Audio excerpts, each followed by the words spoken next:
Les habitants d'un petit royaume du lointain Dréanland vivaient tranquillement, le pays était dirigé par un chef, laissé sans femme, seul avec une petite fille et de nombreux problèmes et préoccupations gouvernementales. Tout allait bien jusqu'à ce que les monstres commencent à conquérir les terres les uns après les autres, transformant les gens en monstres similaires. Une ancienne légende disait que le monde pouvait être sauvé en sacrifiant un membre de la famille royale aux dieux. Le roi se souvient de sa fille illégitime Olivia, qui, après la mort incompréhensible de sa mère, s'est installée dans le palais et boitait de sa jambe gauche, et la déclare princesse, décidant ainsi du sort de la jeune fille. La véritable héritière du trône, Sophia, était heureuse de se débarrasser de sa sœur nommée, l'humiliant constamment. Le seul adversaire du sacrifice était le jeune grand prêtre Stephen, qui aimait la jeune fille pour sa nature patiente et sa gentillesse. Quand les filles eurent 20 ans, le père organisa un rituel de sacrifice, dans le but d'apaiser l'ancien dieu et de lui ordonner de tuer tous les monstres, en prenant soin du peuple et de l'avenir du royaume, et souhaitant également avoir un soutien extraterrestre personnel.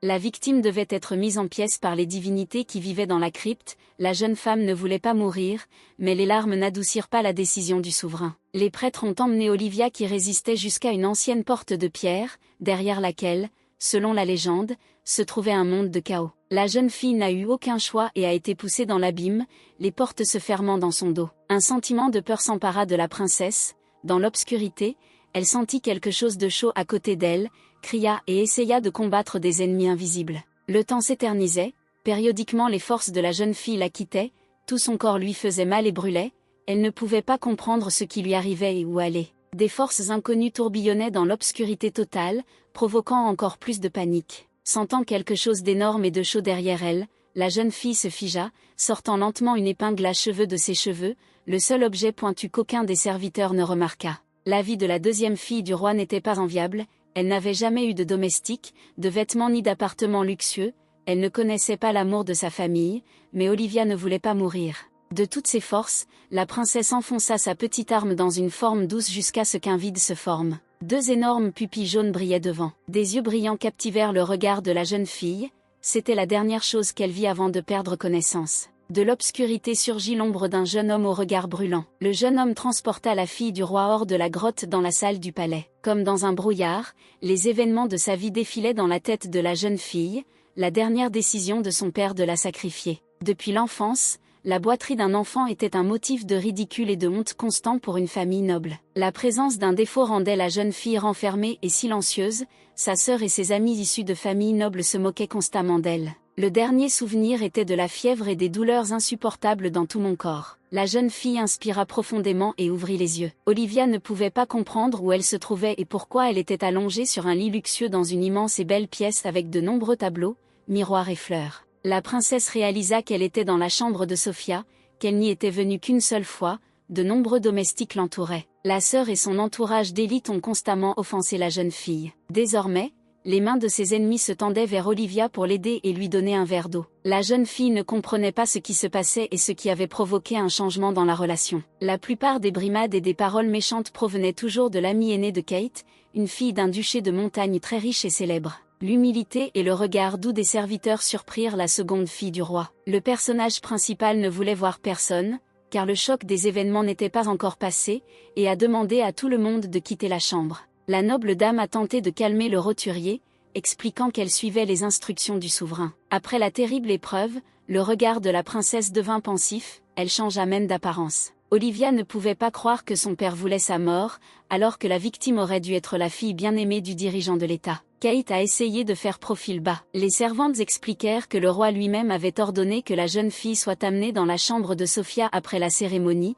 et qu'elle n'osait donc pas désobéir, craignant d'être punie. La jeune victime ne voulait entendre personne et demandait avec insistance à partir. Soudain, la première princesse fit irruption dans sa chambre en agitant les bras avec colère. Les sœurs ont réglé les choses à haute voix, Sophia a essayé de chasser la boiteuse de ses appartements. La servante principale et amie a essayé de retenir la maîtresse, qui n'a pas entendu les demandes de son père. Kate était plus âgée et plus intelligente que la princesse, et elle essaya de mettre en garde la jeune femme contre toute action imprudente, compte tenu des ordres de son père. Débordante de ressentiment, la jeune fille a menacé de représailles ses amis qui ne se plieraient pas à ses caprices. Le roi lui-même entra dans la chambre de la jeune fille, qui devint un terrain de discussion animée. Le père a examiné l'état de sa deuxième fille sans l'ombre d'un regret quant à ce qu'il avait fait, s'assurant qu'elle était pleinement consciente. Rétablissant la justice, la première princesse tenta hystériquement de découvrir pourquoi le simple et détesté était assis sur son lit. Le chef de famille a ordonné à la malheureuse Olivia de se lever,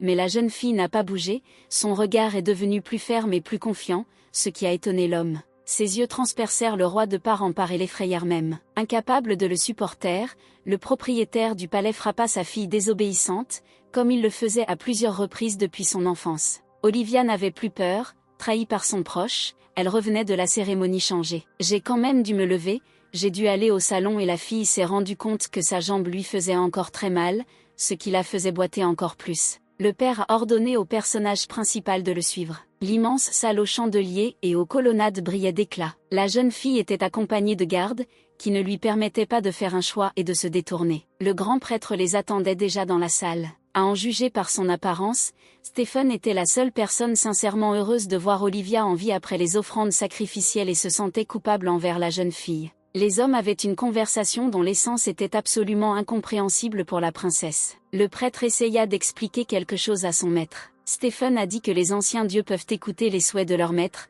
mais ne sont pas obligés de les réaliser. Le dirigeant de l'État ne voulait rien écouter. Le roi suggéra de répéter la procédure de sacrifice afin de remplacer la divinité apparue par une divinité plus accommodante, ce qui effraya grandement la jeune fille. Olivia a catégoriquement refusé de repasser le test. La réponse aux paroles de la jeune fille fut une autre gifle, la faisant tomber. Les grands et beaux yeux de l'enfant regardaient le roi, mais il n'y avait plus aucune peur en eux. Le chef de l'État ne comprenait pas ce qui se passait et pourquoi il était même effrayé par le regard calme de son ancienne victime. Le père a décidé de restaurer son statut par la force et a attrapé la fille par les cheveux. La porte des chambres s'ouvrit pour punir le désobéissant, et l'ombre d'un étranger apparut sur le seuil. D'une voix autoritaire, l'homme qui entra expliqua avec indignation pourquoi ses ordres n'avaient pas été exécutés. Le souverain et le prêtre ne s'attendaient pas à ce que l'invité apparaisse, mais leur apparence soumise indiquait au personnage principal qu'il s'agissait d'un gentleman respecté. Olivia a vu pour la première fois une ancienne divinité qui est apparue derrière la porte de pierre après avoir fait un sacrifice, pour une raison inconnue de tous, ne l'a pas tué. Le jeune homme accepta les salutations en silence. Une grande et élancée brune s'approcha d'une petite fille fragile assise par terre. Le jeune homme a parlé au personnage principal et a tenté de la calmer. La pause s'éternisa, leurs regards se croisèrent et s'étudièrent attentivement. Armando, comme on appelait l'ancien dieu, tendit la main à la jeune fille. Olivia avait déjà rencontré ses yeux quelque part auparavant, mais elle ne se souvenait plus dans quelles circonstances. Le jeune homme aida la princesse à se relever. Pendant tout ce temps, le roi resta silencieux, baissant humblement la tête. Mais l'obéissance du souverain n'a pas duré longtemps. En tant que propriétaire, il a exigé que Dieu exécute ses ordres. Le chef de l'État ne comprenait pas pourquoi M. Armando ne lui obéissait pas. Fatigué d'écouter les cris du roi, le dieu antique éleva la voix. Le père de la princesse a ressenti un violent mal de tête et a perdu l'audition pendant plusieurs minutes. Après s'être un peu calmé, le roi écouta l'invité.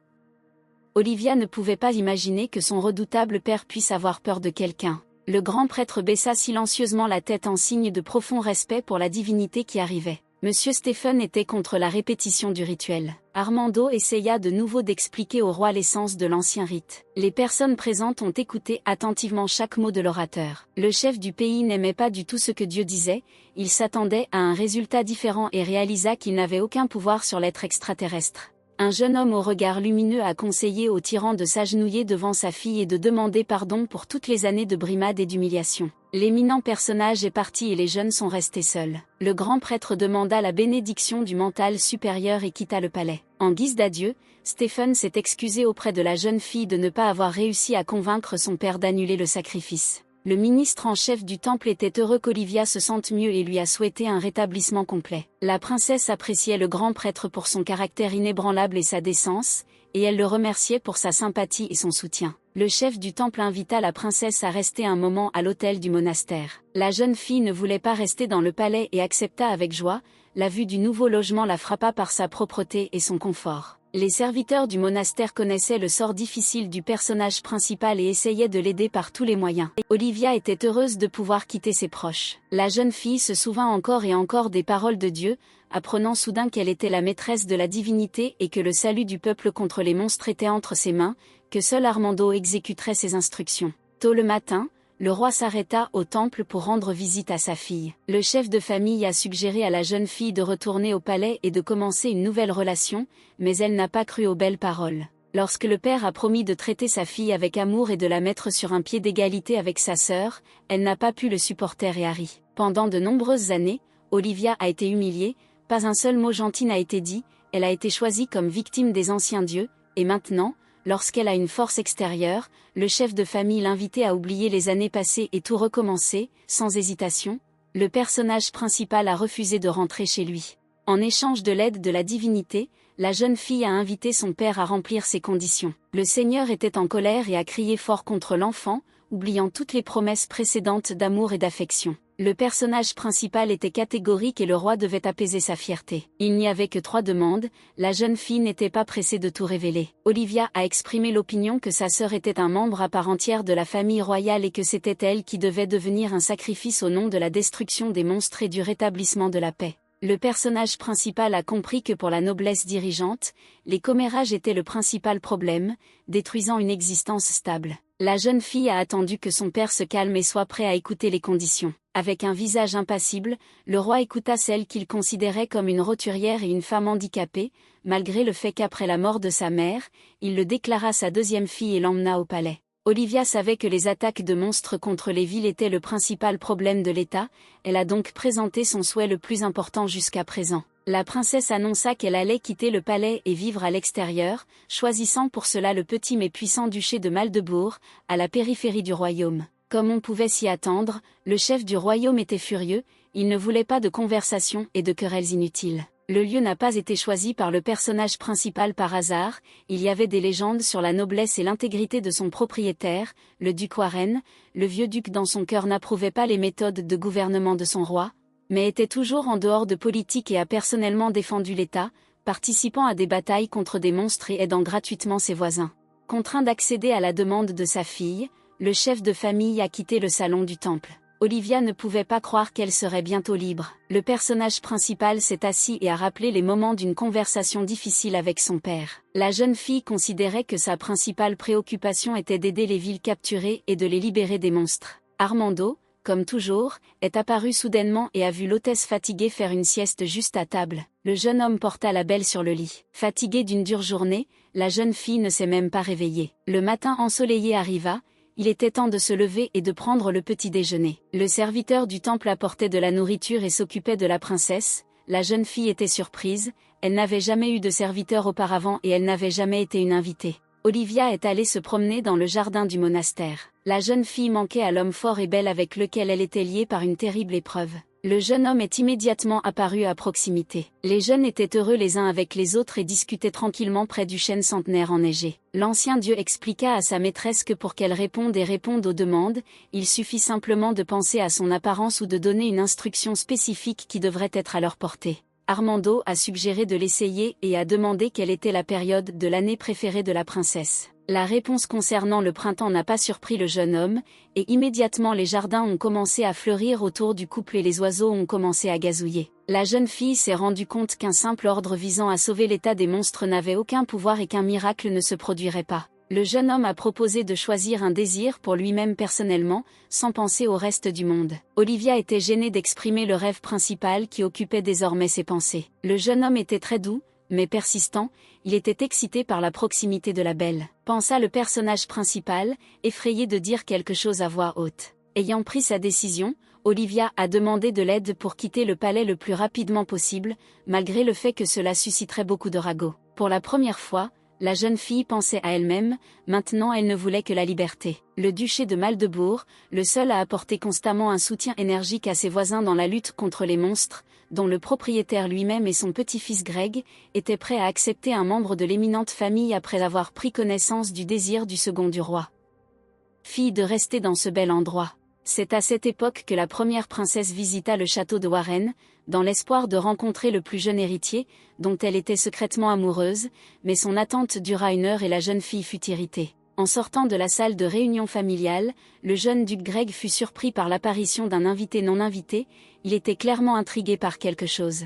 Le jeune homme s'est excusé auprès de Sophia, affirmant qu'il ne pourrait pas lui accorder une seule minute de temps, puisqu'il quittait immédiatement le duché pour exécuter les instructions de son grand-père. La princesse était très bouleversée, elle a parcouru un long chemin pour rencontrer un jeune homme héroïque qui avait participé plus d'une fois à des batailles avec des monstres. Olivia n'en revenait pas de son petit bonheur lorsqu'elle apprit du grand prêtre la nouvelle que le duché avait accepté de l'accepter. Un jeune gentilhomme arriva pour accompagner l'invité à son château, telle était la demande du duc aîné. Le jeune homme salua la princesse et lui exprima son respect. Sophia, ayant appris au domaine que Greg s'était rendu au temple royal et avait décidé de suivre son élu, fut très surprise de le voir à côté de sa sœur détestée. Olivia voulait ne pas retarder le voyage et partir immédiatement. La voiture fut préparée et les jeunes gens partirent. La jeune fille voyageait pour la première fois et regardait par la fenêtre avec curiosité. Le voyage fut court, mais le personnage principal fut très impressionné. Dans la cour d'un immense et magnifique château, l'invité a été accueilli avec honneur et respect par Warren lui-même et ses serviteurs. En sortant de la voiture, la princesse a trébuché et sa mauvaise jambe s'est foulée. Greg, qui se trouvait à proximité, l'a sauvée de la chute. La grande pièce étonnait la jeune fille, elle ne pouvait pas croire qu'elle vivrait ici. La chambre luxueusement meublée avait tout ce dont vous aviez besoin pour les affaires et la détente, la pauvre fille n'avait jamais rien eu de tel dans le palais. Le jeune duc proposa d'examiner sa jambe. Au combat, il acquit de petites compétences dans l'art de la médecine. Olivia a dû dire toute la vérité, ce qui n'a pas du tout dérangé le gars. Le jeune homme fut surpris que le roi, malgré toutes ses possibilités, ne traite pas sa fille. Après un examen médical, Greg a conclu qu'il existe une chance de guérison, il suffit de régler le problème en profondeur. Laissant le personnage principal, le duc ordonna aux serviteurs d'entretenir le feu et d'apporter à la jeune fille de la nourriture et des vêtements chauds. Alors qu'Olivia profitait des premières heures de liberté, l'amie de Sophia, la duchesse Kate, se souvint que son père avait un héritage familial sur les divinités anciennes et décida d'étudier le manuscrit plus en détail, apprenant beaucoup de choses intéressantes et élaborant un plan insidieux et vaniteux pour s'emparer du trône. La vie au palais battait son plein, le roi saluait les invités et essayait de ne pas écouter les ragots. Un beau jour, un modeste prêtre s'approcha du chef de l'État et lui révéla un secret en lui proposant son aide. L'évêque fut surpris et accepta, se rendant compte que cela affectait ses intérêts personnels. Au Conseil royal, une ville fut identifiée pour apporter son aide dans la lutte contre les monstres, et le jeune duc se prépara à partir. Ce n'était pas la première fois que lui et son courageux grand-père participaient à des batailles. Ayant appris la décision de la table ronde, Olivia proposa de prêter assistance à une autre colonie, qui avait actuellement un besoin urgent de soutien et de libération des monstres. Le jeune homme approuva les arguments de la princesse. La dernière réunion du conseil militaire, dirigée par le dirigeant de l'État, avant la prestation des soldats, battait son plein. Le roi changea le plan d'attaque, envoyant l'armée à la place de la ville de Lorac à Carlos. Cette décision surprit sa fille. Décidant de remédier à la situation, la jeune fille, accompagnée de Greg, est arrivée à une réunion à huis clos d'officiers supérieurs de l'armée. Le père était extrêmement mécontent de l'apparence d'Olivia, elle n'était jamais présente à de tels événements, même si théoriquement elle en avait le droit. Les chefs militaires et les nobles aristocrates acceptèrent d'écouter la princesse. La jeune fille a insisté sur la première option, défendre la ville presque perdue et ses habitants, qui avaient désespérément besoin d'aide, c'était leur seule chance. Après un débat long et bruyant, les membres de l'Assemblée ont été contraints de se rallier aux arguments convaincants de la jeune femme. Le personnage principal a exprimé le désir d'accompagner l'ancien dieu avec des troupes pour vaincre les monstres. Le plus jeune membre du conseil, le duc de Baxter, était présent à la réunion. Malgré son âge, il avait déjà une expérience des opérations militaires. De manière inattendue, l'éminent gentleman a soutenu les arguments de la princesse, décidant de l'issue du différend. Le dirigeant mécontent a été contraint de se mettre d'accord avec la majorité. Les membres de la table ronde ont décidé de ne pas retarder le départ de l'armée et de partir tôt le matin. Les serviteurs du château ducal furent ravis d'apprendre que leur hôte, avec la force impressionnante en la personne d'Armando, participerait à la libération des villes. Ils croyaient au succès et remerciaient la jeune fille pour sa décision audacieuse.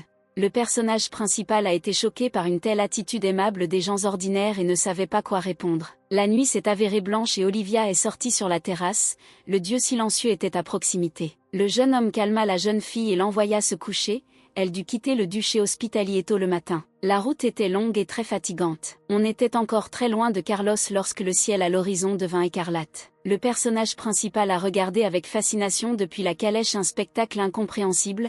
Armando, qui galopait à proximité sur un cheval, a expliqué que la couleur signifie le niveau de capture de la ville par des monstres. Si tout est écarlate, Cela signifie qu'il n'y a pas de vie, les gens sont partis et la ville est complètement capturée par les ennemis.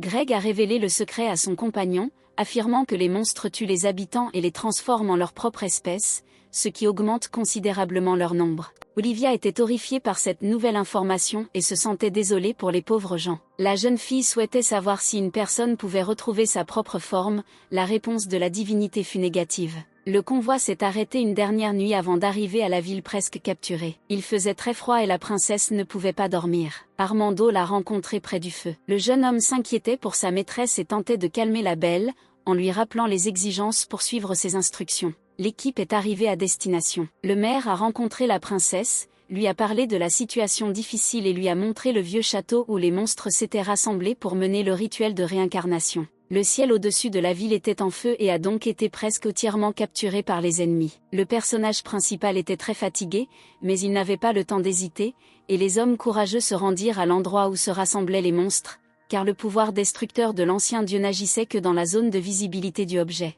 Armando observait avec attention pendant que le jeune duc prenait soin de la jeune fille, découvrant à chaque fois quelque chose de nouveau pour lui-même et se souvenant d'informations jusqu'alors inconnues sur les relations humaines.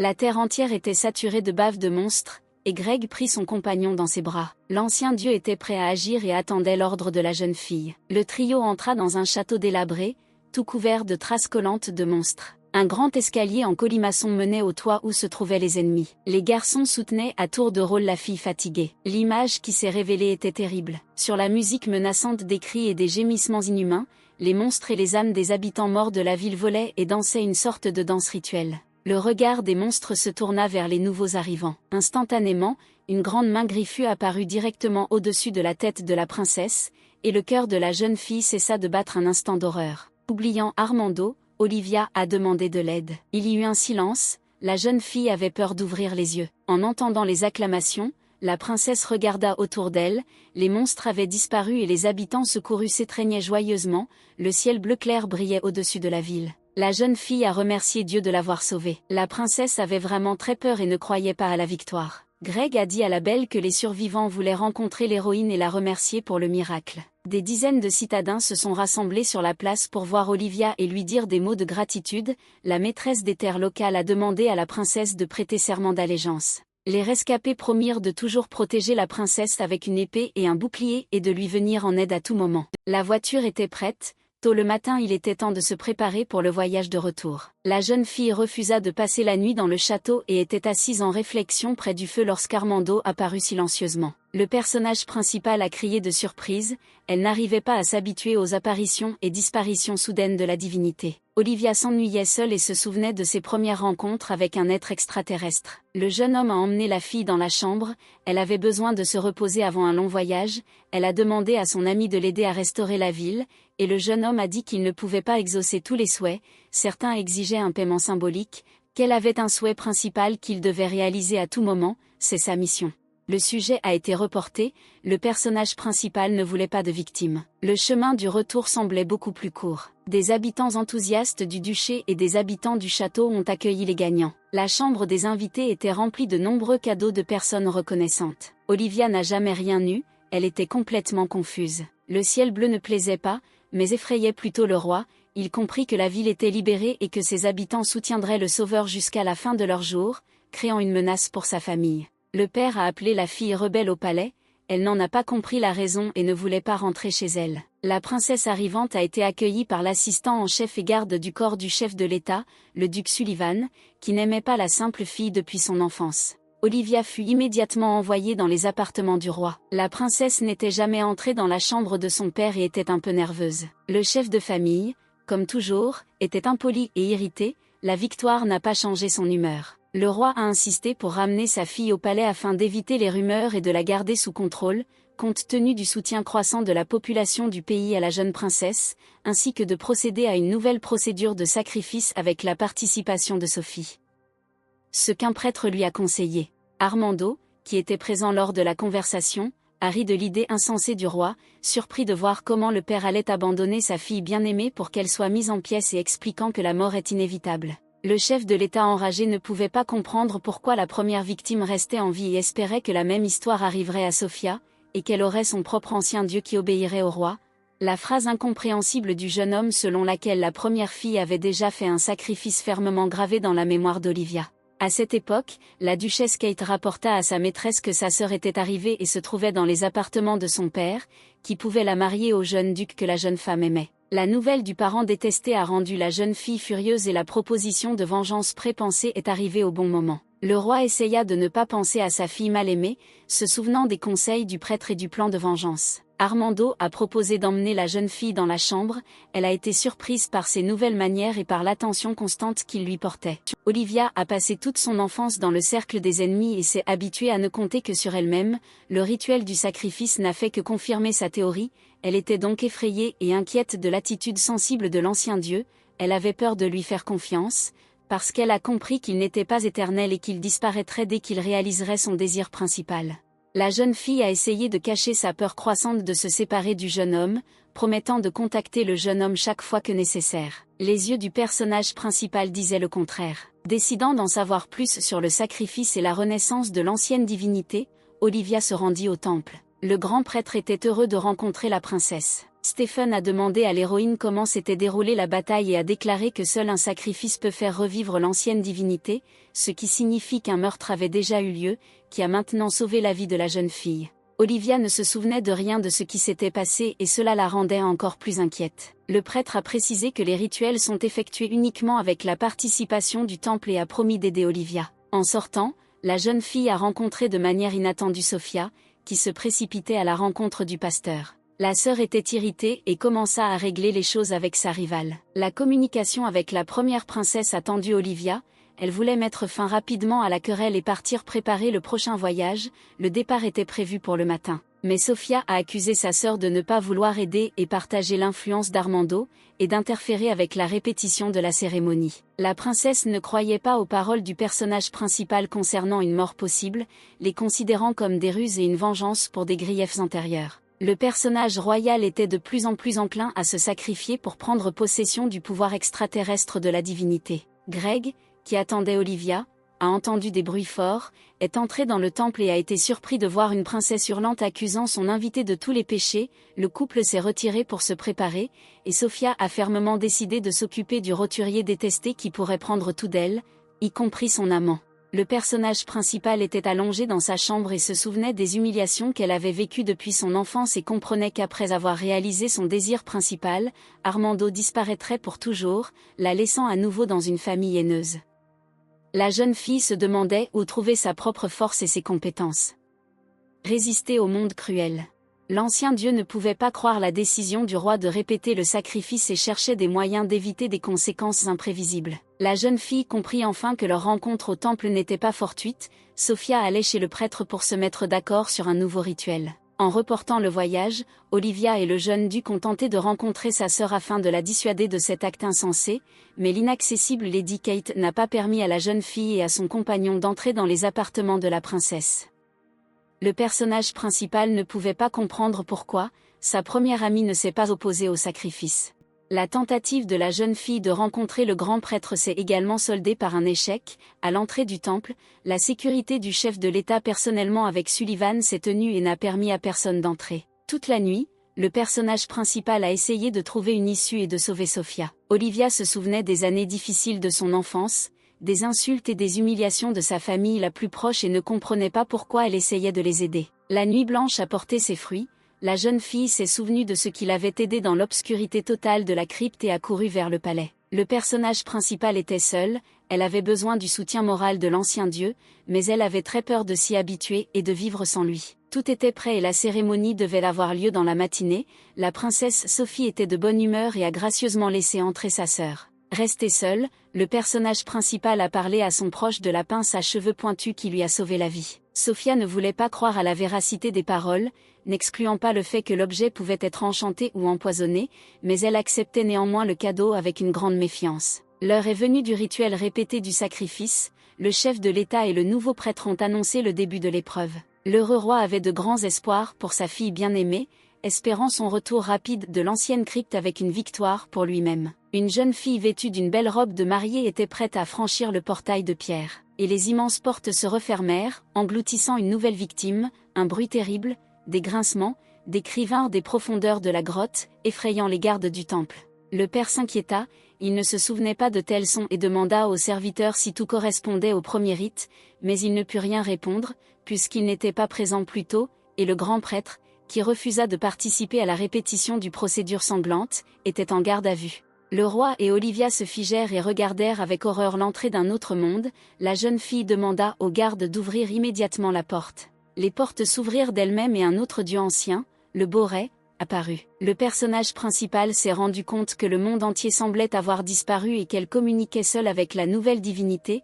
Il a salué la jeune fille comme s'il était une vieille connaissance. Olivia a couru vers le portail, inquiète de l'état de sa sœur. L'obscurité de la crypte ouverte s'est infiltrée dans le bâtiment du palais et les personnes présentes ont quitté la salle effrayée. Un brouillard noir enveloppait le personnage principal, mais elle n'abandonna pas. Monsieur Ray a suggéré d'entrer et de chercher la victime. La princesse marcha dans le noir et appela sa sœur, la réponse fut le silence. Finalement Olivia a vu la pauvre fille, elle était couverte de sang. Après avoir touché Sophia, le personnage principal s'est rendu compte qu'il s'agissait d'un mucus spécifique, très semblable aux traces de monstres qu'elle avait vues plus d'une fois auparavant. La fumée s'est progressivement dissipée et les invités de la cérémonie ont vu deux sœurs sortir ensemble de la crypte. Le roi Guillaume, satisfait du résultat des sacrifices répétés et s'assurant que son enfant bien-aimé était en vie, se tourna vers la divinité, exigeant de le servir et d'exécuter ses ordres, laissant échapper son prédécesseur du chaos. Ré a découvert qui est arrivé dans ce monde avant lui et a refusé ses demandes au chef du pays en colère,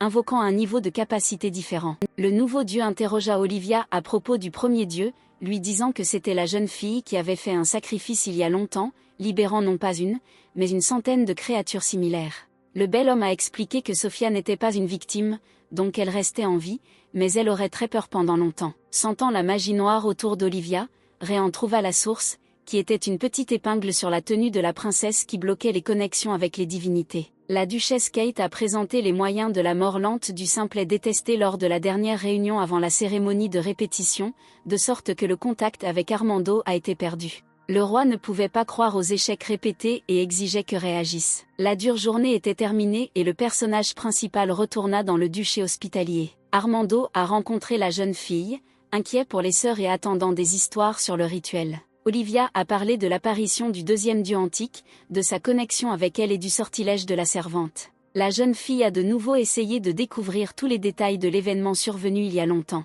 Monsieur Armando était bouleversé par l'apparition d'une telle créature en la personne de Ré, qui n'était pas capable de combattre des monstres, comme les habitants du royaume le découvriraient bientôt, et conseilla à sa maîtresse de rester loin de lui, sans expliquer le raison.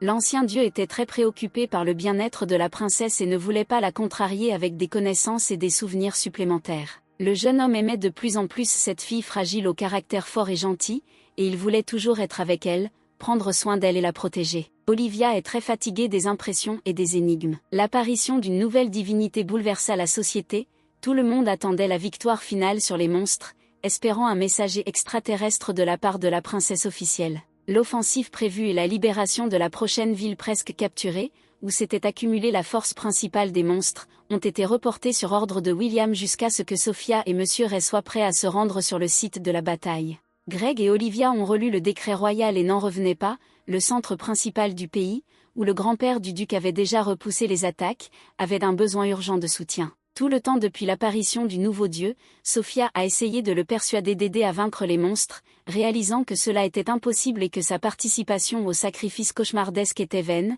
la princesse a perdu connaissance. La marche de l'armée fut ajournée, le duc de Baxter insista pour convoquer d'urgence une réunion du conseil militaire. Le père a grondé sa fille bien-aimée, qui ne pouvait pas faire face à Dieu, et a insisté sur le fait que l'état de la princesse empirait à cause de l'épuisement nerveux. Le beau Ray n'a même pas quitté le palais, il ne s'intéressait pas aux problèmes du royaume. Le personnage principal est arrivé au palais sans attendre la décision du conseil et la date du discours en faveur de la ville mourante au beau nom de Listerne, dont le fidèle Sullivan a immédiatement informé son maître. Le chef de famille ne s'attendait pas à l'arrivée de sa fille et était agacé. La jeune fille a insisté pour une attaque rapide. Avec le soutien du jeune duc, elle tenta d'expliquer que pour préserver le royaume, il fallait agir de toute urgence pendant que les habitants du duché presque capturés avaient une chance de salut. Le regard du père choqua Olivia, elle réalisa qu'il n'avait pas besoin de victoire sur les monstres, mais de pouvoir personnel, et c'est pourquoi il se tourna vers les anciennes divinités. Monsieur Ray est soudainement apparu au milieu d'une dispute familiale et a salué le personnage principal. Le roi exigea à nouveau que le dieu libéré par le rituel exauce son souhait,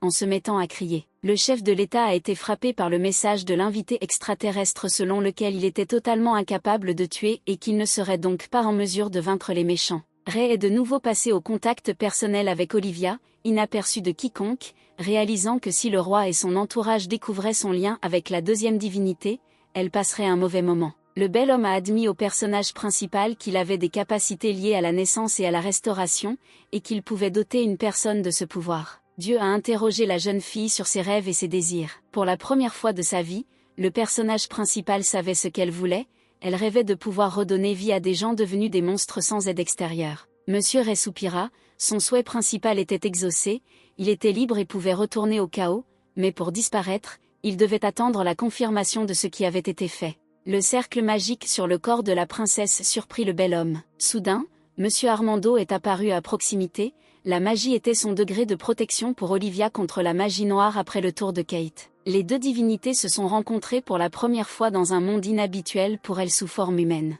Ray a dit à son partenaire qu'il avait seulement terminé sa partie du rituel et qu'il ne prétendait pas en faire plus. Les jeunes hommes ont réglé les choses, effrayant complètement le personnage principal. Armando, en tant qu'aîné, arrêta le débat et tourna son attention vers la princesse qui se tenait à côté de lui. Dieu a calmé la jeune fille et lui a promis de prendre soin d'elle. Des mots tendres hantaient Olivia, elle ne comprenait pas pourquoi il montrait autant d'attention à sa maîtresse. Soudain, le personnage principal s'est retrouvé seul dans le vide, une belle boîte flottait directement dans ses mains, des souvenirs d'un morceau d'enfance calme et heureuse lui traversèrent la tête. Armando est apparu et a expliqué que le vide est son monde personnel et un espace où il n'y a pas d'étrangers. Le jeune homme a dit que les divinités ne trompent pas les gens, que son rêve est d'être toujours avec Olivia et de faire pour elle ce qu'elle veut. Les promesses du gars étaient très tentantes et touchantes, mais la fille avait peur qu'il puisse disparaître à tout moment et ne pouvait pas croire ses paroles. Une belle vie n'était pas pour le personnage principal, elle a tout réalisé elle-même, elle n'avait jamais eu d'assistant auparavant. La jeune fille a fait part de ses craintes à la divinité. Olivia a réussi à étudier de nombreux documents,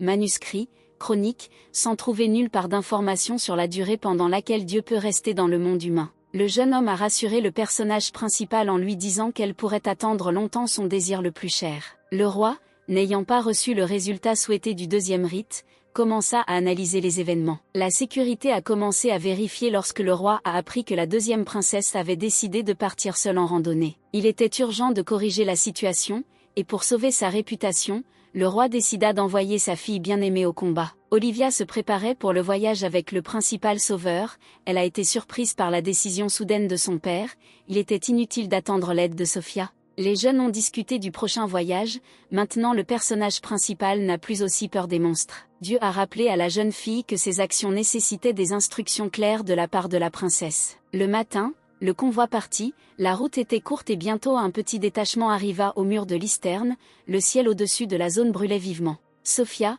voyant la couleur terrible, était horrifiée, refusant de descendre de la voiture et d'entrer en ville. Olivia était également très excitée. Monsieur Armando, comme toujours, est apparu tranquillement à proximité et a tendu la main, invitant sa petite amie en chemin. Le moment était venu d'agir, Olivia comprit que tout retard tuerait les locaux. Le commandant militaire qui a rencontré l'équipe de secours n'était pas satisfait du petit nombre d'arrivées, les pertes étaient importantes et il n'y avait pratiquement personne pour défendre la ville. Il y eut un rugissement, les monstres franchirent les défenses et furent très proches. Les habitants ont fui les monstres, mourant sous les décombres des bâtiments et les corps d'énormes, terribles tueurs qui avançaient. Pour la première fois, Sophia a vu un tel cauchemar. Un gros monstre rampa derrière la foule des survivants. Lorsque le monstre s'est approché, les gens ont vu la tête et une partie du corps d'une petite fille qui n'était pas encore complètement transformée en monstre. L'un des fuyards a reconnu l'enfant comme étant sa fille. Les gens étaient extrêmement effrayés, la princesse ne pouvait pas croire que récemment, ce n'était qu'un enfant. Les combattants se préparèrent à tirer sur le monstre renaissant. Le père au cœur brisé a essayé de protéger l'enfant, le personnage principal a essayé d'aider le père aimant. Greg a essayé d'arrêter la princesse, réalisant le danger. Olivia semblait hypnotiser le monstre, mettant toute sa force intérieure dans son regard. Un puissant flux d'énergie provenait de la courageuse fille. L'homme s'est battu jusqu'au bout pour sa fille, essayant de la protéger des balles avec son corps. La situation a changé, la force d'influence sur le monstre a augmenté. Le monstre s'est approché très près du personnage principal, encore un pas, et la jeune fille sera capturée par d'énormes pattes griffues. un faisceau de lumière s'est envolé dans le ciel et l'impossible s'est produit. Le père tenait sa fille vivante dans ses bras et ne pouvait pas croire ce qui s'était passé. Les gens autour étaient également abasourdis, le monstre n'était jamais redevenu humain pendant tous les combats. Les guerriers et les habitants de la ville comprirent que le miracle s'était produit grâce à Olivia. Le vieux duc de Warren, qui avait assisté à de nombreuses batailles, était surpris et heureux que son invité ait pu aider à rendre la jeune fille. Il avait beaucoup entendu parler du rituel, mais n'avait pas encore vu l'invité sortir de la crypte et pouvait à peine croire ce qui se passait. Le temps est venu pour l'ancien dieu. Le personnage principal et ses amis se sont rapprochés de l'endroit où se cachaient les monstres, ordonnant la destruction des méchants. Monsieur Armando n'a eu qu'à répondre à la demande de la jeune fille. Les ennemis disparaissaient un à un, c'était une victoire. Olivia a vu une foule de demi-humains en transformation. Il y avait plusieurs centaines de mutants, mais le personnage principal a décidé de réessayer son pouvoir que Ray lui a donné. Les habitants retournèrent dans leur corps, la vie reprit. Lorsque le dernier a été sauvé, la jeune fille a perdu connaissance, impuissante. Dans un état de semi-évanouissement, Olivia sentit que chaque cellule de son corps lui faisait mal, ce qui rendait impossible tout mouvement. Ce cauchemar dura plusieurs heures. À son réveil, le personnage principal a vu Armando garder fidèlement sa paix. La jeune fille avait très peur que le monsieur disparaisse complètement, elle n'était pas prête à subir cette perte. Dieu a essayé de calmer l'hôtesse, mais ses efforts ont échoué. Olivia pensait qu'il s'agissait d'une fausse aide, à laquelle elle s'habituerait et que ce serait alors encore plus douloureux, bouleversant complètement le jeune homme par sa méfiance. La princesse Sophia est restée seule, ne comprenant pas comment sa sœur infirme pouvait accomplir un miracle, jalouse de sa célébrité. Le personnage principal était très inquiet d'avoir offensé Monsieur Armando, qui ne la quittait pas lorsqu'elle se sentait mal, et la jeune fille est allée le chercher pour s'excuser. L'ancien dieu sous l'apparence d'un jeune homme est apparu au premier appel. Grand-père et petit-fils discutèrent du pouvoir d'une divinité extraterrestre. Le vieux Warren ne croyait pas à leur existence jusqu'à ce qu'il voie lui-même tout le pouvoir en action. Le duc a raconté à son petit-fils combien d'années il rendait visite au jeune duc George, qui gardait un héritage familial. Ses proches étaient très vaniteux et rêvaient depuis longtemps du trône royal. C'était le seul livre sur les anciennes divinités, leurs capacités et leurs secrets que personne ne connaissait. L'ancien manuscrit disait que la divinité ne fait qu'un avec celui qui a fait le sacrifice et l'a appelé, et plus il passe de temps dans le monde humain, plus il sera sensible à toutes les demandes de son maître. Greg a partagé des informations du grand prêtre selon lesquelles, en échange du sacrifice, la divinité est obligée de réaliser le désir principal de l'appelant. Le vieux duc avait peur qu'Olivia puisse changer, au lieu de bonnes actions, demander à Dieu d'accomplir de mauvaises actions et de prendre vengeance. Grand-père devinait ce que le roi pensait de ses filles, mais pour des raisons politiques, il ne s'immisçait pas dans les affaires familiales. Il craignait donc que la jeune femme se souvienne de son silence. Les jeunes se promenaient dans le parc et appréciaient le silence. Olivia s'est excusée pour ses propos et a espéré que le jeune homme lui pardonnerait. La jeune fille a essayé de découvrir le rituel et le sacrifice passé, elle ne se souvenait de rien, surtout du fait qu'elle avait tué quelqu'un. Le personnage principal pensait que si la rencontre avait lieu entre eux, en tant que garçon et fille, et non en tant que victime et divinité, elle serait la plus heureuse. La nouvelle de la victoire sur les monstres de Lysterne et du sauvetage par Olivia des habitants d'une grande ville ne plut pas au roi. Le duché libéré était une installation militaire stratégique importante avec un grand nombre de sujets, et le chef de l'État s'inquiétait du soutien qu'il pourrait apporter à sa fille mal-aimée. L'affrontement entre le roi, plus soucieux de son portefeuille, et le sauveur des villes ne pouvait jouer en faveur du premier, il l'avait parfaitement compris, il fallait prendre des mesures de protection. Avec son garde du corps et ami Sullivan, le chef du pays a réfléchi à chaque étape à la recherche d'une erreur, s'arrêtant à nouveau sur un prêtre jusqu'alors inconnu, qui ne figurait pas sur la liste des serviteurs du temple ayant accès au palais. Au même moment, la gouvernante personnelle de la duchesse, Kate, rapporta à sa maîtresse que le roi s'intéressait au nouveau prêtre, inquiet pour la sécurité de sa maîtresse. La servante avait peur que la tromperie consistant à changer de vêtements sur les instructions de sa maîtresse ne soit révélée. L'amie de la première princesse était confiante dans son projet, le désir de réaliser le rêve de son père et de s'emparer du trône la possédait depuis son enfance. Le roi n'a pas attendu longtemps et est venu voir Kate pour obtenir une explication. La matinée dans le duché de Maldebourg a commencé par des nouvelles. Au petit déjeuner, Olivia a appris qu'elle avait été invitée à une table ronde privée pour déterminer le lieu de la prochaine bataille de monstres. La jeune fille était perplexe à l'idée que le lieu de l'événement serait un vieux château avec un lac, et elle soupçonnait que quelque chose n'allait pas. Le duc Grey a promis d'accompagner et de protéger l'invité. Tous les membres invités du conseil étaient rassemblés et attendaient le roi. L'empereur est venu accompagné de la princesse Sophia, ce qui a surpris les invités. La réunion a débuté par une proposition du chef de l'État de parler à l'oracle, puisqu'il n'y avait plus de nouvelles de là depuis plus d'un mois. Olivia a pris la parole et a déclaré qu'après la défaite dans 2 villes, les monstres avaient rassemblé toutes leurs forces dans le duché éloigné de Pierre, où les troupes devaient être envoyées. D'après les derniers rapports des officiers du renseignement militaire, il est devenu connu que les monstres sont capables de communiquer entre eux à distance et sont des créatures plus développées. Monsieur Baxter était du côté de la jeune fille, réalisant que les démons ne s'étaient pas évaporés, mais accumulaient des forces pour une attaque en un seul endroit. Le roi n'était pas satisfait de la déclaration de sa fille, mais il était d'accord avec les arguments convaincants de la princesse, qui était effrayée par le comportement calme de son père et comprenait qu'elle faisait partie d'une sorte de plan. Le chef de l'État savait que l'ancienne pierre, grenier du royaume, serait un argument très fort en cas de victoire d'Olivia, mais a annoncé sa décision positive. Le départ était prévu dans 2 jours, il y avait bien sûr un plan, et c'était l'idée de Kate, qu'elle a proposée à son souverain lors de sa dernière visite, après avoir étudié l'héritage familial sur les dieux. Lors d'une réunion du conseil militaire, le chef de l'État a de nouveau insisté sur le voyage de sa 2e fille Sophia dans le cadre du détachement. La conversation entre la duchesse et le roi a duré presque toute la nuit. Kate a rappelé que l'action de l'ancienne divinité n'est liée qu'aux instructions personnelles de la princesse, et donc la source doit être supprimée, et Monsieur Armando sera impuissant.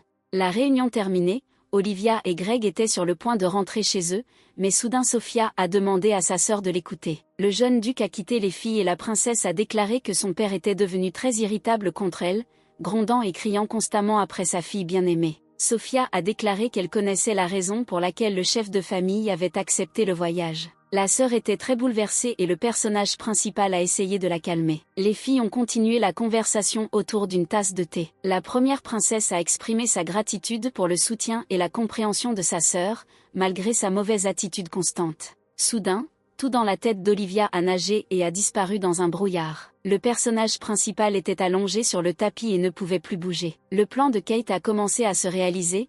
Elle a proposé au roi de détruire Olivia afin que sa maîtresse puisse vivre comme avant, sans se soucier de rien, a accepté le seigneur, ne réalisant pas que ce n'était que la première partie de l'intention perverse. Il était facile de persuader la princesse de donner à sa sœur du thé avec une potion, en lui disant que ce n'était qu'un somnifère. La servante transporta le corps de la pauvre fille dans une pièce spécialement préparée. En se réveillant sur un grand lit dans une salle inconnue, le personnage principal a progressivement commencé à reprendre ses esprits. L'apparition de son père n'a pas surpris Olivia, elle a tout compris. La fille a essayé de se relever, mais est tombée, ses jambes ne lui ont pas obéi du tout. Le roi était bouleversé, il espérait que la potion agirait pendant plusieurs jours, mais pour une raison quelconque, le médicament n'a pas fonctionné complètement. Le chef de l'État a déclaré que le voyage aurait lieu sans sa participation. Pour éviter que le personnage principal ne crée des problèmes, malgré ses tentatives de résistance, le père a versé un autre élixir à la fille, que Kate lui avait offert. Olivia a essayé d'appeler Armando,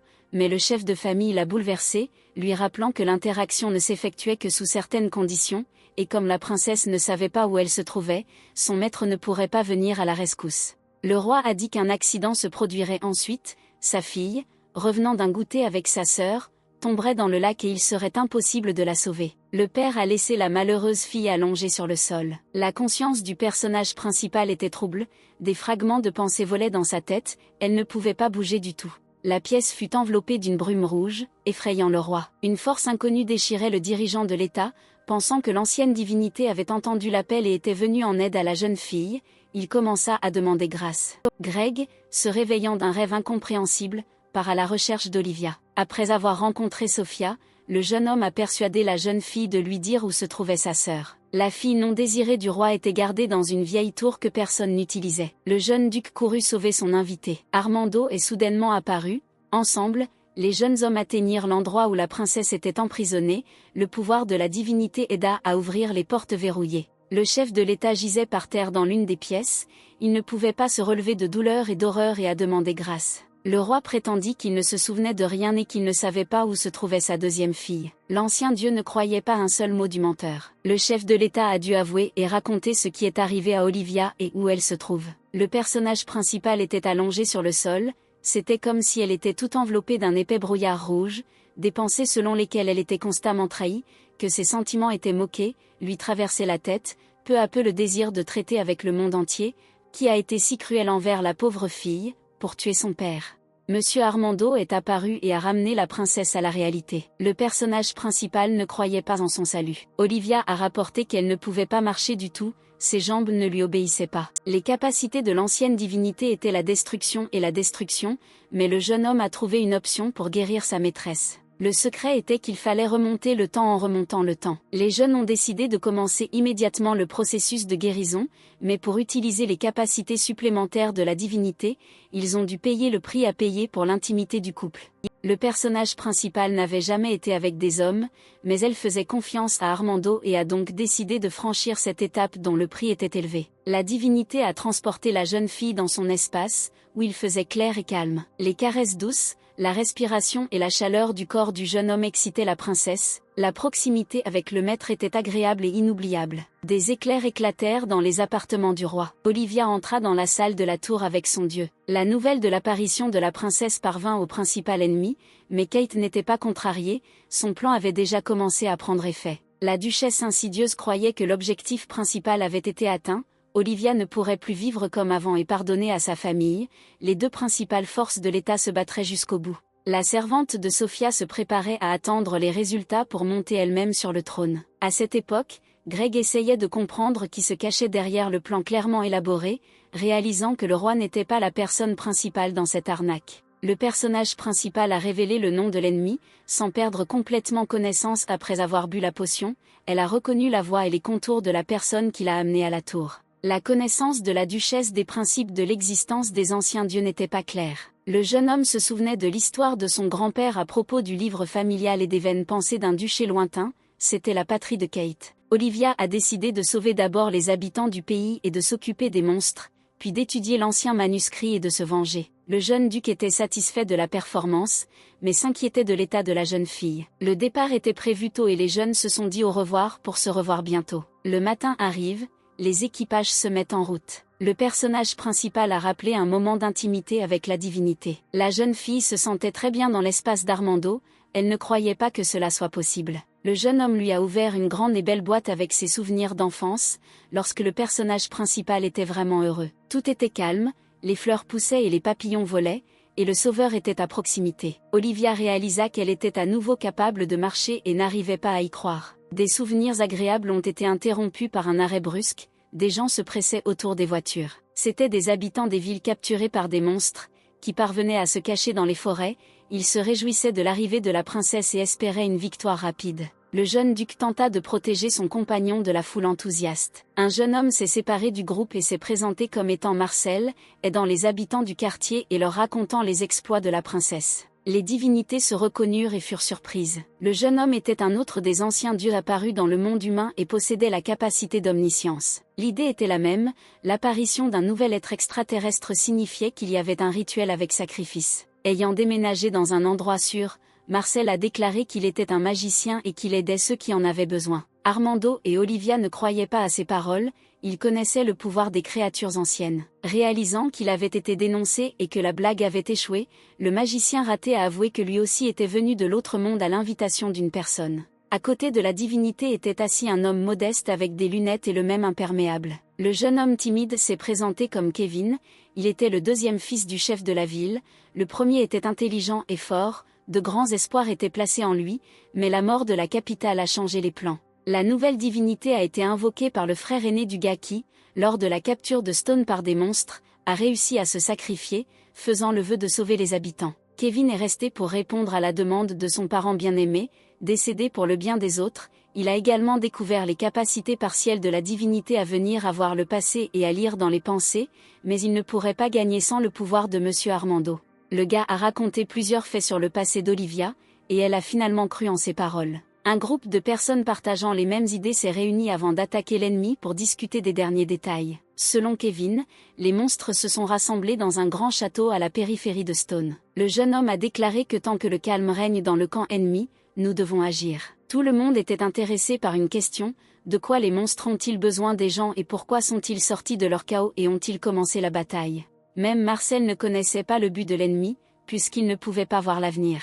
Monsieur Armando était prêt à recevoir la commande de la princesse. Les amis se mettent en route, la victoire doit appartenir au peuple. Il y avait un silence dans l'ancien château, les monstres se préparaient également au combat. L'ancien dieu a rappelé au personnage principal le souhait qu'il attend après la bataille. La fille se souvenait de tout et retardait le moment de la séparation. Les jeunes se sont approchés inaperçus des portes du bâtiment principal. Des monstres sont apparus devant et Olivia a ordonné à son défenseur de détruire tous les ennemis. Armando fut irrésistible, quelques secondes seulement, et la paix tant attendue arriva, les monstres n'existaient plus du tout. Le ciel bleu éclatant a informé les habitants de la victoire. Kevin n'arrivait pas à croire ce qui s'était passé, tout s'est avéré plus simple que prévu. Dieu attendait son désir principal, ses forces dans le monde humain se tarissaient, mais la jeune fille n'aurait pas dû le savoir. Le personnage principal était prêt à exprimer sa demande. Olivia voulait vraiment punir tous ceux qui étaient injustes et cruels envers elle, après la dernière tentative, c'est devenu son rêve. Les mots étaient déjà prêts à s'échapper des lèvres de la princesse, mais en regardant le jeune homme, elle demanda plus de temps pour réfléchir. Le peuple se réjouissait et remerciait ses sauveurs, la guerre était finie. Kevin a donné sa chambre à l'invité, elle avait besoin de bien se reposer avant le voyage de retour. Olivia a demandé au jeune homme de partager des moments de sa vie passée, il a raconté ce qu'il pouvait. Soudain, le personnage principal entendit les voix d'anciennes divinités, même si elles se trouvaient dans un endroit différent. Par l'intermédiaire du propriétaire de la maison, Marcel a transmis à la jeune fille sa conversation avec Armando, qui perdait progressivement contact avec elle en raison de son long séjour sous forme humaine. Olivia était bouleversée et inquiète de l'état de son maître. Après avoir demandé à Kevin d'utiliser le don de son dieu, Olivia a découvert ce qui la dérangeait principalement ces derniers temps, devinant déjà que la victime du tout premier rituel était sa mère. Le personnage principal se considérait comme une personne immorale, malgré le fait qu'elle ait sauvé tant de personnes. La jeune fille ne se souvenait pas du tout des circonstances de la tragédie de longue date. Le matin arriva, le jeune duc vint chercher la princesse, il était temps de reprendre la route. Les voitures attelées étaient prêtes pour le long voyage. Marcel est venu dire au revoir à ses nouveaux amis, et finalement il a dit à la jeune fille qu'une rébellion allait bientôt éclater dans la capitale du royaume et qu'il fallait se préparer à la trahison et au mensonge. Le bon Dieu a assuré à la princesse qu'elle sortirait victorieuse et deviendrait la reine de son état. Le personnage principal était confus, elle était prête à gagner une autre bataille, mais le royaume porte un lourd fardeau de responsabilité, elle n'y a pas encore pensé. Les calèches se mirent en route, les habitants de la grande ville promirent leur sauveur de leur soutien dans toutes ces démarches. En chemin, le convoi s'est arrêté pour la nuit dans une forêt de montagne, Armando a vu l'anxiété de la jeune fille et était prêt à partager ses craintes. Olivia ne pouvait pas dormir, méditant sur les paroles prophétiques de ses nouvelles connaissances. Le défenseur du personnage principal ne pouvait pas comprendre pourquoi la jeune fille était triste dès son départ, soupçonnant la participation de Monsieur Marcel à cela. Olivia a révélé le secret de sa tristesse, elle sait désormais qui en a été la victime, et que son ami perd des forces physiques en restant à proximité. Le jeune homme n'a pas compris comment la jeune fille tenait le coup après avoir appris ce terrible fait, une fois de plus émerveillé par son courage et sa persévérance. Armando a promis d'être là et d'attendre aussi longtemps que nécessaire, sans se soucier de son état. Une matinée ensoleillée a accueilli les chers invités du duché de Maldebourg. Warren est rentré chez lui plus tôt et était heureux de le rencontrer. Tout le monde s'est réuni à la table pour discuter des résultats de la bataille et des plans futurs. Le garde du corps du vieux duc a déclaré que pendant la campagne, le roi n'avait pas quitté le palais, mais qu'il avait réussi à apprivoiser le deuxième ancien dieu Ray, qui exécute désormais ses ordres. Sans même se reposer, Olivia a décidé de se rendre dans la capitale pour clarifier les circonstances, il n'y avait pas d'autre rituel, ce qui signifie qu'une autre force agissait sur la divinité. Toutes les personnes présentes pensaient que seul un manuscrit ancien pouvait apprivoiser n'importe quel habitant de la crypte, ce qui signifie que Lady Kate avait conçu un nouveau plan. La première priorité était de confisquer le livre à la duchesse, il fallait trouver un moyen de résoudre ce problème. Armando a déclaré que les articles ne sont pas nécessaires s'il y a un auteur, et il est familier à toutes les personnes présentes, puisqu'il est maintenant dans le monde des humains. Oui, c'est Marcel qui était l'auteur du document ancien. Le duc et son petit-fils ne croyaient pas à la chance et pouvaient commencer à agir. Restés seuls, les propriétaires de Maldebourg ont expliqué à quel point Olivia avait changé après la tentative d'assassinat.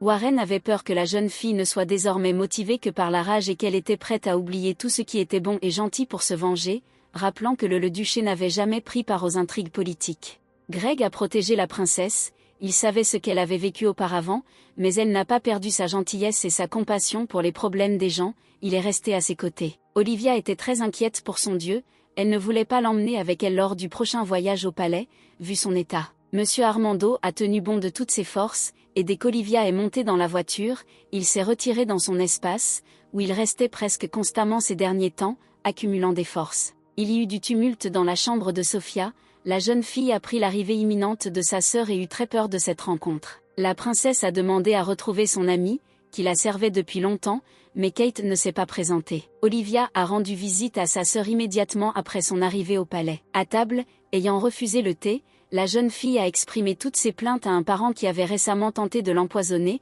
notant qu'elle était toujours bouleversée et inquiète de ce qui s'était passé. Profitant des sentiments de sa sœur, Olivia a demandé à répondre à une petite demande afin qu'elle puisse se racheter un peu. Sofia a été très bouleversée par la tentative d'assassinat et a accepté de l'aider. Tard dans la nuit, la fille légitime du roi se rendit dans la chambre de Kate à la recherche d'un document manuscrit inconnu. Ne remarquant pas qu'elle était surveillée, la jeune fille essaya de trouver la bonne chose sur la table parmi les nombreux livres et papiers, ne comprenant pas ce qu'elle cherchait, il n'y avait pas d'instruction claire de sa sœur. Soudain, quelqu'un s'est approché de la princesse par derrière et lui a mis un couteau sous la gorge. Sofia a prononcé son nom, et la servante surprise de la duchesse a baissé son arme selon le plan savant.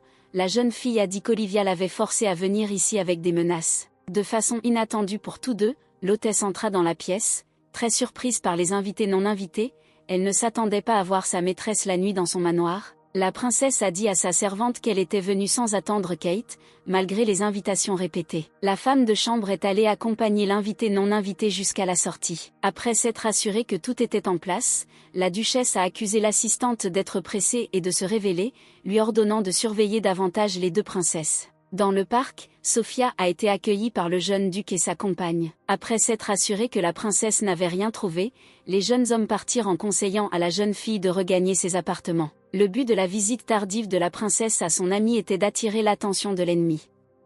Olivia ne s'attendait pas à des résultats de la recherche du document, mais a fait comprendre à l'ennemi qu'elle savait quelque chose et qu'elle cherchait le manuscrit. Il fallait Marcel. Resté seul, le personnage principal s'est rendu compte que l'ancien dieu lui manquait vraiment et l'a appelé.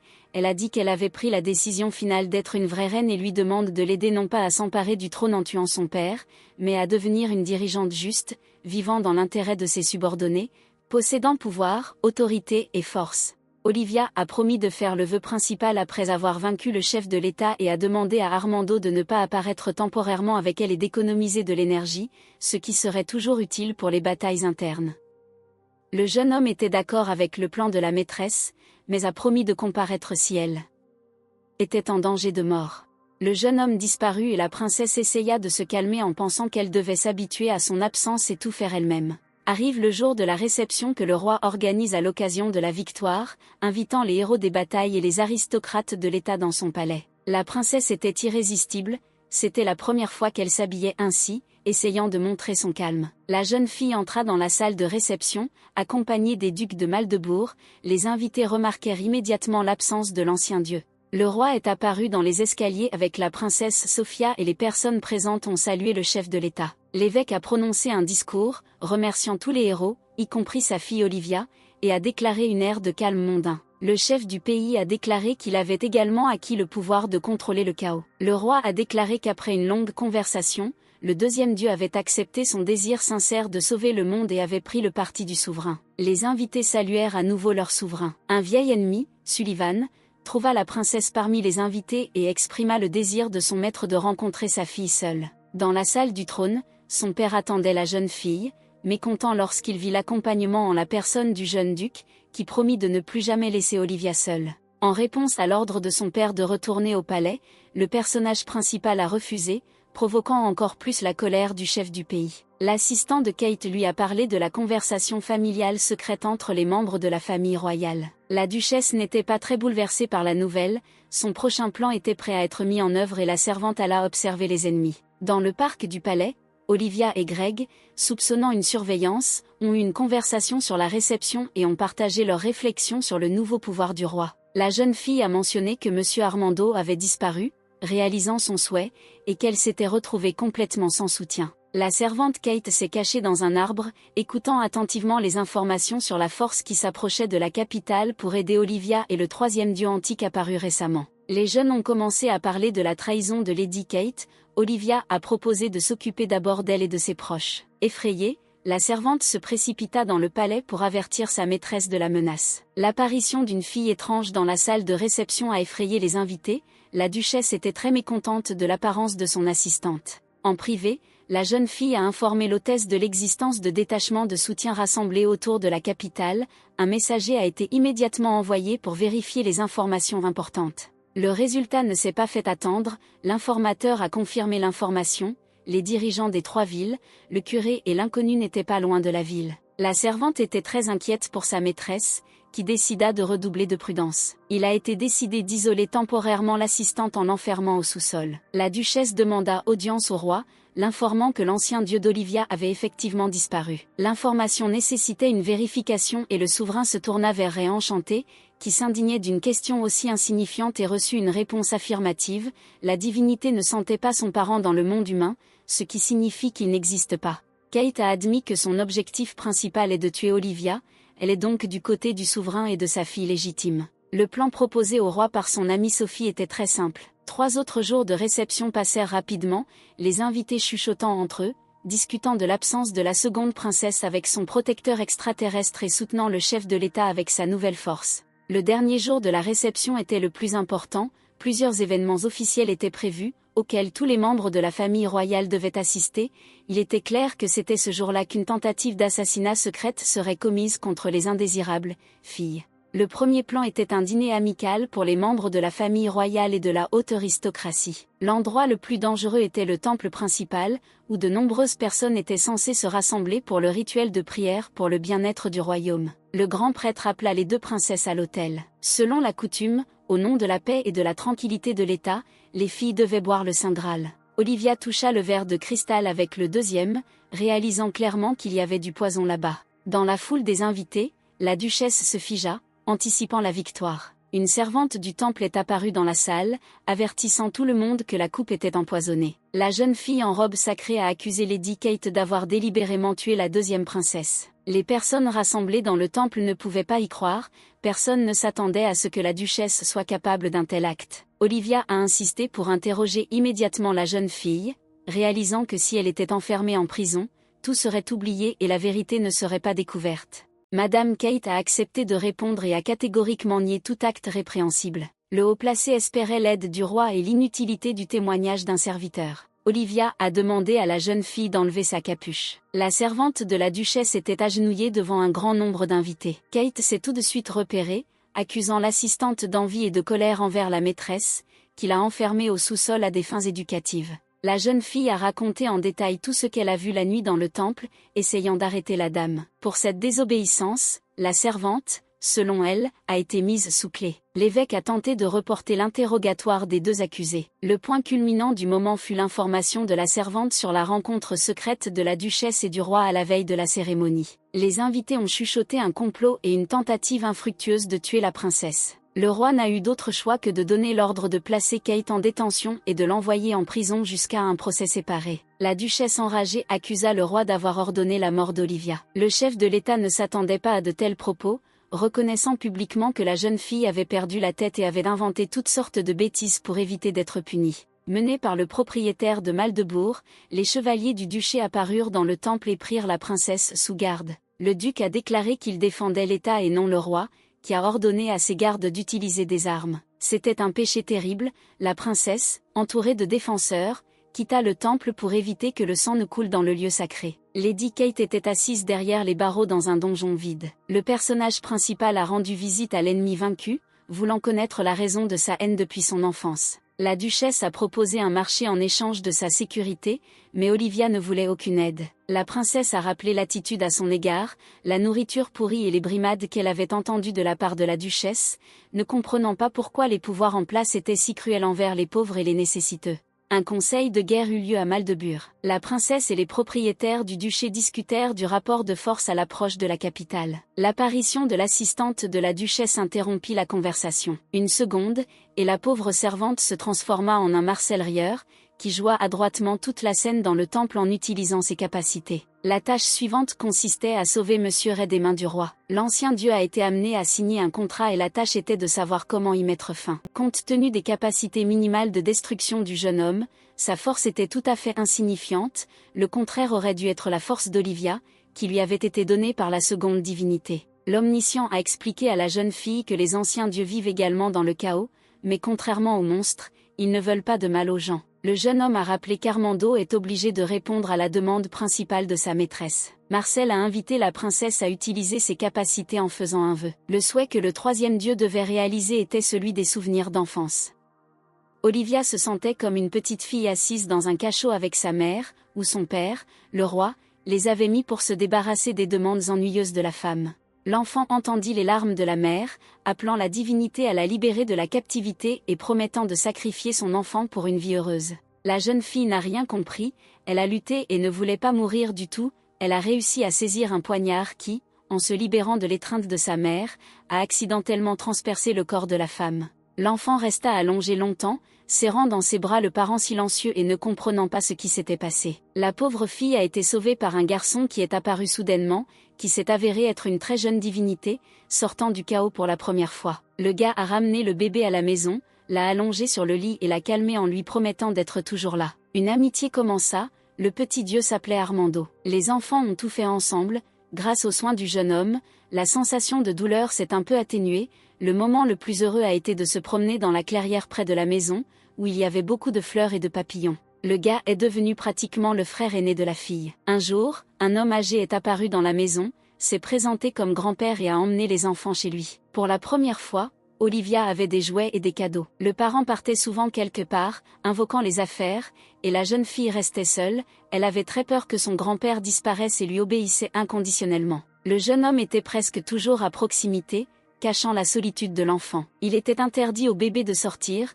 de jouer avec d'autres enfants et de communiquer avec les domestiques. Armando ne comprenait pas les restrictions, cela rappelait le cachot d'où il avait sauvé l'enfant. La jeune fille était toujours heureuse de sa nouvelle famille et avait peur de contrarier son grand-père. Un beau jour, un parent emmenait les enfants au parc, le soleil brillait et les oiseaux chantaient. Un lapin attaché était assis dans une clairière. Le grand-père a ordonné à sa petite fille de tuer la petite bête avec une épée, mais elle n'a pas pu, alors l'homme a demandé à Dieu de le faire à la demande de la jeune fille.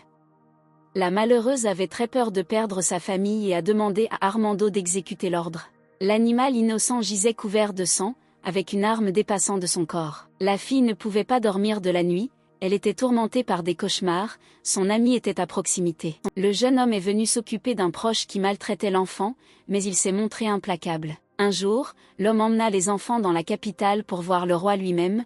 Ce jour-là, Olivia apprit que son grand-père avait le titre de comte. Le chef de l'État était furieux, il ne voulait pas reconnaître la jeune fille et l'emmener au palais. Les enfants ne comprenaient pas ce qui se passait, la fille avait peur et voulait rentrer chez elle. Entendant le refus du souverain, le comte ordonna au petit enfant de tuer les gardes. La jeune fille, dans une confusion totale, demanda à son ami d'exécuter le décret de son grand-père bien-aimé. Les corps des soldats morts gisaient dans toute la salle du palais. Un argument convaincant a forcé le roi à revenir sur sa décision et l'enfant est resté vivre dans une nouvelle maison. La fille ne communiquait toujours avec personne et se sentait seule. La seule protection et soutien était le fidèle Armando. Soudain, des temps difficiles sont arrivés pour l'État, des attaques de monstres ont été enregistrées dans presque toutes les villes du royaume et un conseil militaire a dû être réuni, auquel le grand-père d'Olivia était présent. Le roi eut peur, les monstres se rapprochèrent et la destruction de la capitale n'était qu'une question de temps. Le grand-père a reçu le statut de duc, personne n'a demandé les souhaits de l'enfant,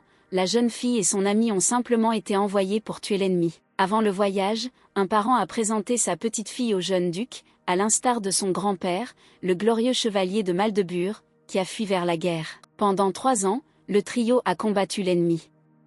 Dans l'une des batailles, les forces étaient inégales, les guerriers ont été tués et les adolescents ont réussi à s'échapper. Ayant trouvé un endroit isolé, les amis ont discuté d'un plan révolutionnaire, car il n'y avait nulle part où attendre de l'aide. Il y a eu à nouveau une bataille, il n'y avait nulle part où attendre de l'aide, nous ne pouvions compter que sur nos propres forces. Armando était blessé, il ne pouvait plus combattre les monstres. L'un des monstres a attrapé Olivia et a essayé de la tuer. Rassemblant ses dernières forces, le jeune dieu frappa le monstre sans épée, c'était la première fois que cela lui arrivait. La jeune fille est tombée des griffes du monstre, se blessant à la jambe. Les monstres disparurent, laissant 3 jeunes combattants blessés sur le champ de bataille. Tous les 3 à cheval rentrèrent chez eux. Le roi était mécontent, les monstres approchaient des frontières et l'ancienne divinité était épuisée et ne pouvait pas se battre. Olivia a suggéré d'envoyer des chevaliers du palais pour protéger la capitale, les laissant ainsi qu'Armando panser leurs blessures. Le jeune homme ne pouvait pas bouger et était pratiquement inconscient, mais son grand-père et le roi lui ordonnèrent d'aller tuer à nouveau les monstres, sinon il s'emparerait du palais. Le personnage principal a regardé ceux qui l'entouraient et a seulement maintenant commencé à comprendre que tous leurs mots sur l'amour et la famille étaient des mensonges. Personne n'a jamais pensé à elle, ni sa mère, ni son parent nouvellement apparu. Personne n'est venu à la rescousse quand elle se battait avec les chevaliers pour la libération des villes. Beaucoup sont morts sans recevoir l'aide du palais. Elle voulait vraiment se venger et tuer tous ceux qui l'envoyaient à la guerre, qui l'offensaient et se moquaient de ses sentiments. Et face au refus de sa petite fille, le duc a décidé de recourir à la force face à l'enfant rebelle. Grand-père tomba, frappé par une épée. Olivia a regardé en arrière et a vu son ami, il était vivant et indemne, les blessures ont miraculeusement disparu, mais de nouvelles forces et capacités sont apparues. Armando a invité la jeune fille à réaliser son souhait, qu'il a entendu dans son cœur. Olivia a accepté de se venger. Les instruments de représailles volèrent dans la salle royale, n'épargnant personne, les gens tentèrent de s'échapper, mais tombèrent morts. Le jeune Greg, se frayant un chemin parmi la foule en fuite, a tenté d'arrêter sa petite amie en colère. Le roi demanda grâce, promettant de lui donner tout ce qu'elle voulait. L'héroïne fatiguée a quitté le palais avec Armando, laissant derrière elle le sang et les corps des morts. La jeune fille s'est vengée de tous les délinquants, mais n'a ressenti ni joie ni soulagement, ne comprenant pas pourquoi elle devait vivre.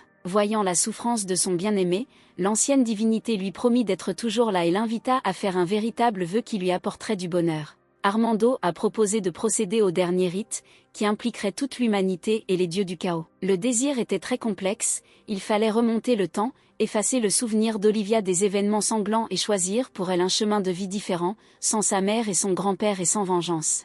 En réponse, le jeune homme a demandé de remplir sa boîte magique des moments les plus heureux de sa vie, afin que, dans l'obscurité du chaos, il puisse profiter des brillants souvenirs de la rencontre. La jeune fille ne se souvient que d'un seul, où ils couraient autour d'une pelouse fleurie lorsqu'ils étaient enfants. Le rituel a commencé à faire effet, le personnage principal a disparu, les dieux restants ont reproché la folie à leurs compagnons d'armes, se rendant compte que c'était une tâche presque impossible même pour eux, et Armando mourait en se détruisant.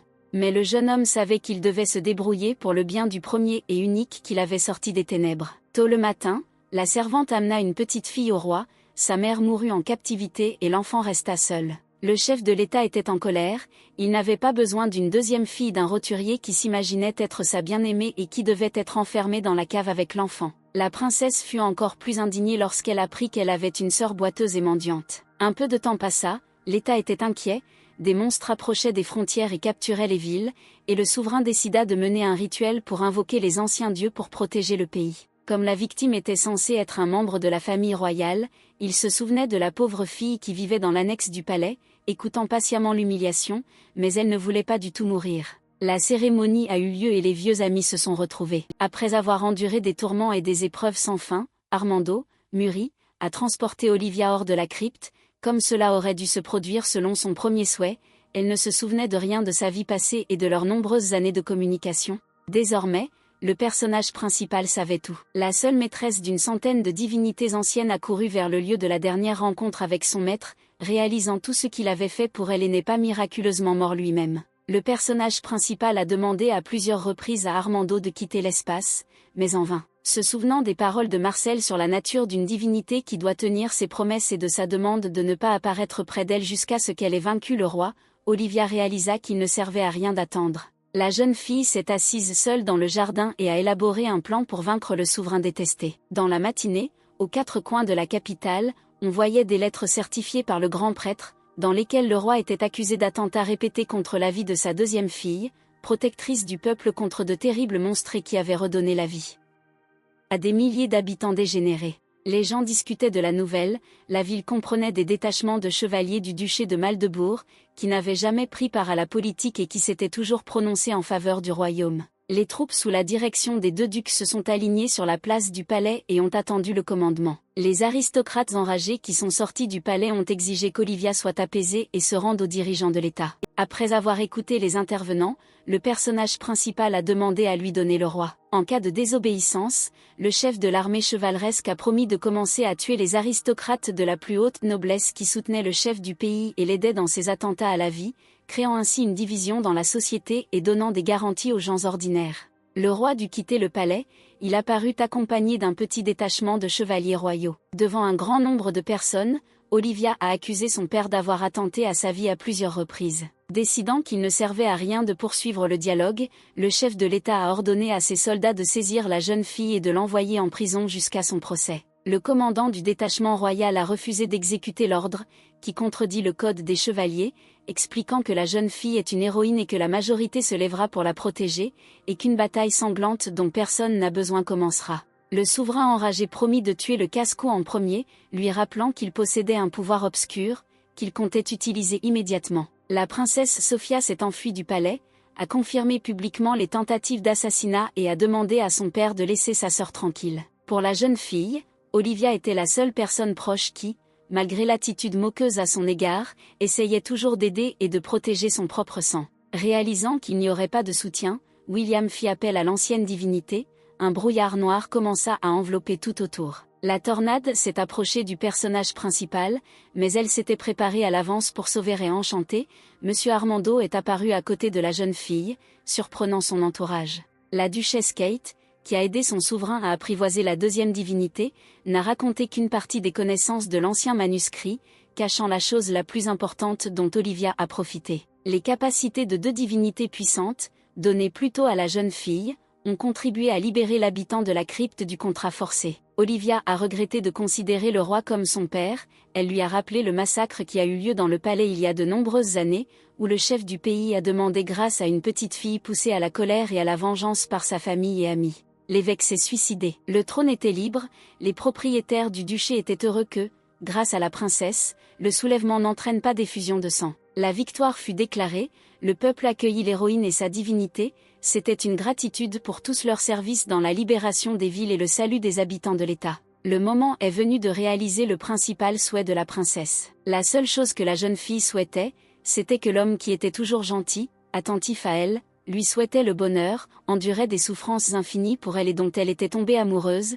reste à ses côtés pour toujours. Olivia soupira et prononça la phrase tant attendue, exprimant le désir que son Dieu soit toujours et partout heureux, bouleversant le jeune homme, qui voulait exécuter n'importe quelle commande de son seul et unique. Une fois la procédure terminée, les deux anciennes divinités ont quitté le monde humain et Armando s'est endormi pour se réveiller en tant qu'humain. Une année de dur labeur passée pour restaurer les villes, publier de nouvelles lois protégeant les intérêts du peuple. Un soir la princesse, comme d'habitude, racontait la nouvelle du jour à une amie essoufflée lorsqu'elle entendit la voix tant attendue. Olivia n'en croyait pas ses yeux, elle a admis combien elle l'aimait. Le moment est venu, selon les coutumes, que la cérémonie de couronnement de la princesse ait lieu dans le temple principal. Lors de la réception festive, Sophia s'est approchée de la jeune reine, qui a abandonné le trône et a aidé sa sœur. La jeune fille a intrigué son éminente sœur en lui demandant d'organiser un mariage avec un duc d'un état voisin.